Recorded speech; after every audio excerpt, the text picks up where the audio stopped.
here's what I meant about the Kuminga and Aiyuk thing. We're going to have to wait for the season to start to actually know if this is the case. I'll just say right now, I really do like what I'm hearing.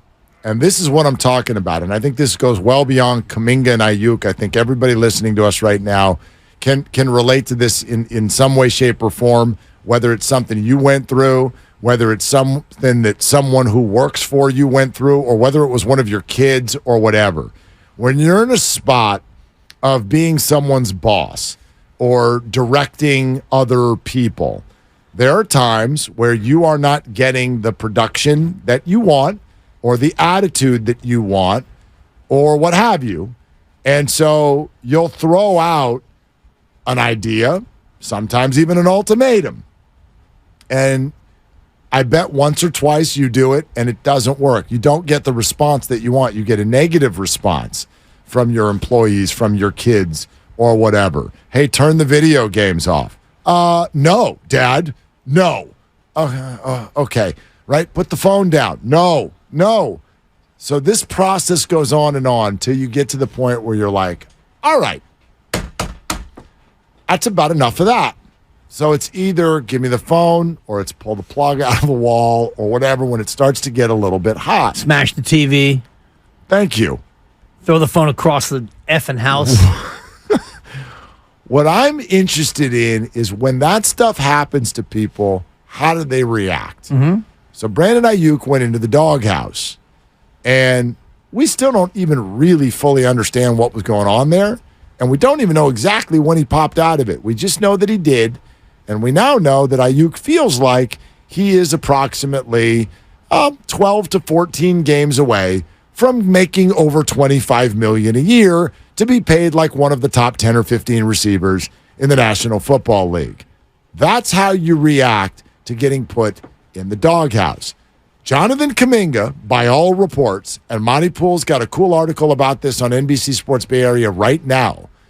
Jonathan Kuminga, by all reports, took what happened in the playoffs last year. He moped about it for a minute, just like Brandon did. He might have even gone to the Chronicle.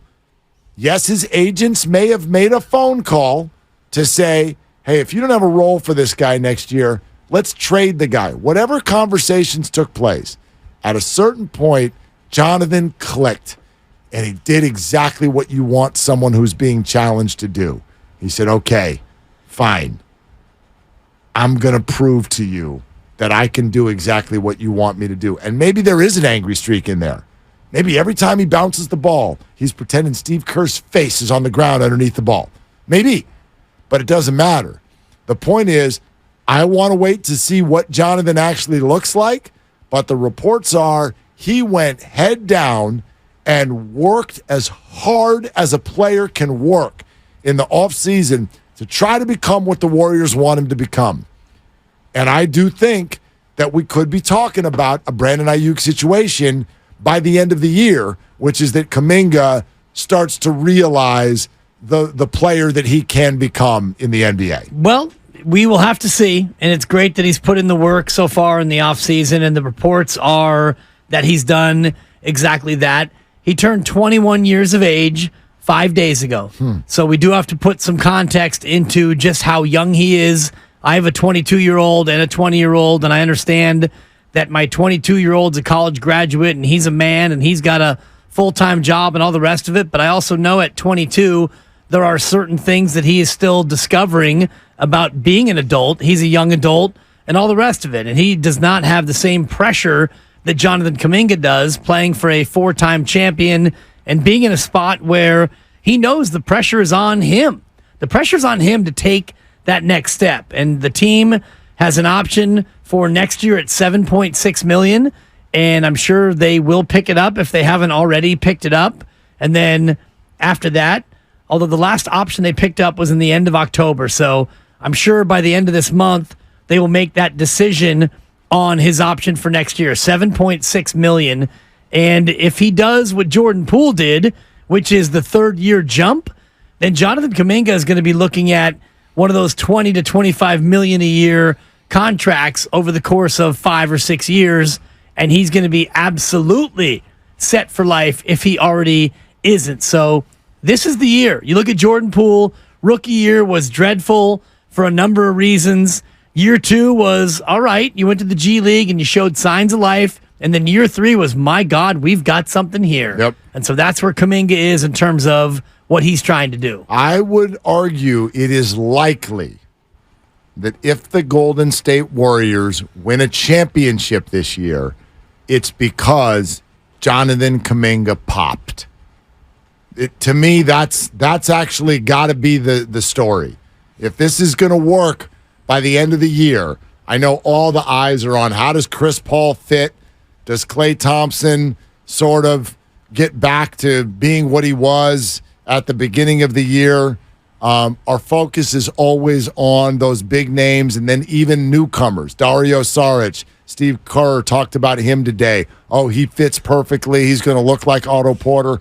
All of that can be true. But I'm a believer, especially in the NBA, if you don't have the best, most talented, youngest roster in the league, and the Warriors don't. Let's just be honest. They don't. They don't right now have what Denver and Phoenix and Milwaukee have on paper. Okay? But if it's going to work, it's got to be because you get really significant contributions from younger players you're not necessarily counting on. And why did they win 2 years ago? Poole wasn't great in the playoffs, but who they were throughout the season was largely because he popped when you didn't know he was going to pop. His second year, 19.4 minutes a game, 12 points a night. His third year, they win the championship. He played 76 of the 82. His minutes went up to 30, from 19 to 30, and he averaged 18 and a half a game. There you go. So he goes from 12 to 18 and a half. Jonathan Kuminga, his first 2 years are eerily similar in that he's averaging, 9 points a night? He's averaging a double single, 9.3 and then 9.9. The rebounds are 3 and 3. This year, he needs to be in that 14 points a night. At least. And 6 to 7 rebounds a night. That, to me, is the rebound jump is what I would look for more than anything. And I think it's got to go both ways, too. In other words, like, he's got to earn the role, but then the Warriors have got to find the role for him. And that's just my belief. Yeah. If somehow this ends up being a championship year, my prediction is at the end of the year, you'll be like, wow, Jonathan Kuminga took a leap. If that doesn't happen, this can still be a good team. It could be a deep playoff team, maybe. Right. I don't think it's a ring team unless Jonathan Kuminga takes a big leap. Unless you get massive contributions from your rookies and your various Dario Saric's and Corey Josephs and other new additions to the squad. Because if you look at your top 6, got a lot of age in there from Chris Paul and Steph. Draymond and Klay are in their early 30s. Wiggins he's not that old, but he's played a ton. Kevon Looney, he's not going to give you 35 minutes a night, so you're going to need to have some depth in the front court. That said, I mean, even when you start rolling through, it's funny how often we know and watch the Warriors like no one else, but you just forget how loaded they are. And if Jonathan Kuminga does actually take a big leap, just go, wait a minute, okay, take a look at this roster. Because Jonathan Kuminga's what? That's player 7. That's player 7 on this team. Yeah, at the most. You know what I mean? At the highest, not in terms of scoring. I mean, he's going to score more than Looney, but you understand what I'm talking about. Yeah. You got your starting 5, whoever it is, and then whoever that 6th person is. I'm not going to call him Chris yet, but whoever that 6th person is, you've got that group. And then go from there with Saric and Moody and Peyton, and we can keep going down the list. Kuminga, to me, is number 7, but he may be higher on the list in terms of importance. If he were to become that 15 and 6 or 7 type of a player, and they're healthy, and there's no like Wiggins situations where people miss extended period of time, yeah, wow. I mean, they still are loaded enough if Jonathan Kuminga. Well, if he is your 7th man and he is a guy who's getting you 14 and 7 or something like that, and not a liability on defense and a real solid contributor to your team, then yeah, I think you're onto something. I'm just looking at the minutes that they need to replace from last year. Total minutes. Jordan Poole led the team, 2,458 minutes. Those need to be replaced. DiVincenzo was 6th in just total minutes. The guy was available, and he played almost 1,900 minutes. Those are gone. Anthony Lamb, 1,200 minutes. Those are gone.